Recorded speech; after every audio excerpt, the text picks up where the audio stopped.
Hello दोस्तों, आज हम बात करेंगे सप्रेसर्स या कुछ लोग जिन्हें साइलेंसर भी कहते हैं, जो कि गलत है टेक्निकली। क्योंकि साइलेंसर मीन मतलब ये हो जाता है कि आवाज़ को बिल्कुल ही ख़त्म सा कर देना, जो कि गन्स के या बंदूकों के केस में संभव नहीं हो पाता है प्रायः, या है ही नहीं टेक्निकली।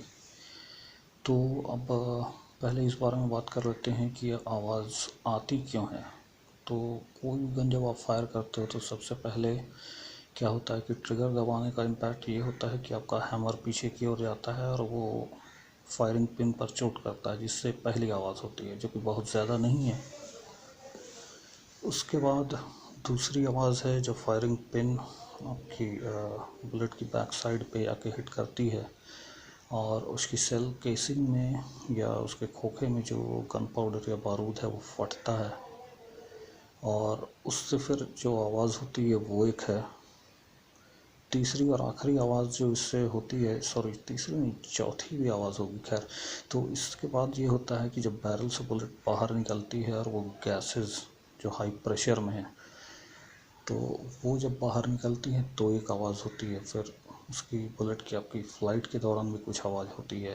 तो जब आप सप्रेसर लगाते हो और सब सोनिक एमो यानी गोली यूज़ करते हो, तो उससे होता ये है कि ये बुलेट्स जो होती हैं उनकी स्पीड ज़रा कम होती है, स्पीड और पावर वगैरह कम होती है। इसमें शायद गन पाउडर कुछ लो स्टैंडर्ड का होता है या ऐसा कोई रीज़न की वजह से स्पीड इसकी कम होती है, जिससे होता ये है कि जब आप सप्रेसर लगा देते हो तो ऑलरेडी इससे, क्योंकि उसका एमो कमज़ोर है या उसमें बारूद कम है, तो ब्लास्ट की आवाज़ पहले ही थोड़ी कम हो जाती है। फिर जो सप्रेसर लगा होता है वो आवाज़ को और कम कर देता है।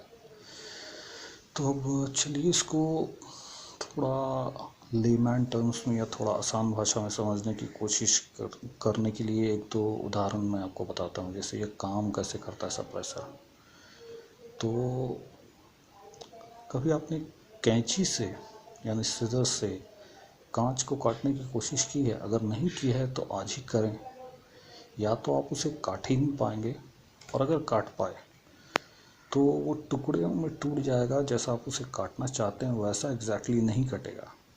लेकिन अब यही चीज़ को अगर आप रिपीट करते हो, एक पानी का भरा हुआ टब ले लो जिसके अंदर आप कांच को डुबा लो, कांच को एक हाथ से पकड़ो, कैंची को दूसरे हाथ से, हाथ कैंची कांच सारी चीज़ें पानी में डूबी हुई हों, और उसके बाद आप उस कांच को काटो।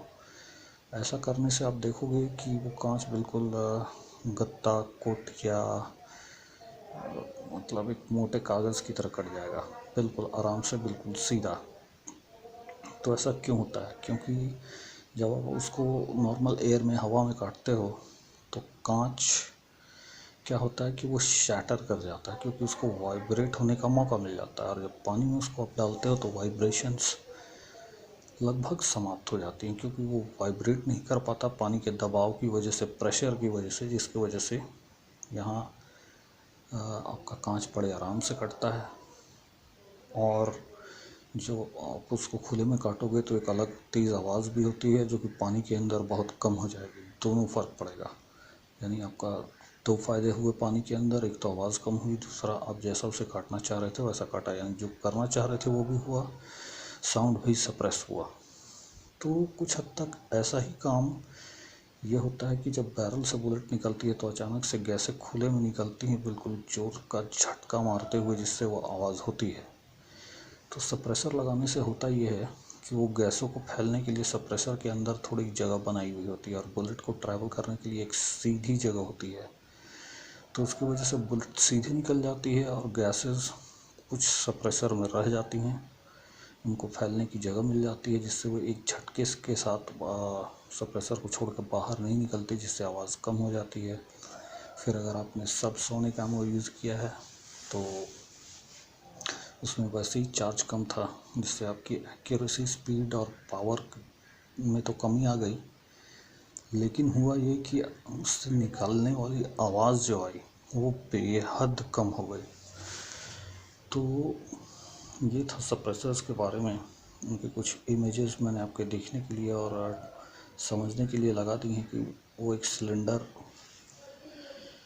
यह एक पाइप जैसा होता है जिसके अंदर कुछ और मेटल के पार्ट्स अंदर में जोड़े जाते हैं, जिनकी वजह से उसकी गैस को कैसे अंदर फैल सकती है और कैसे वो बुलेट पास करती है, ये सारा आप इन इमेजेस को अगर देखें तो समझ पाएंगे।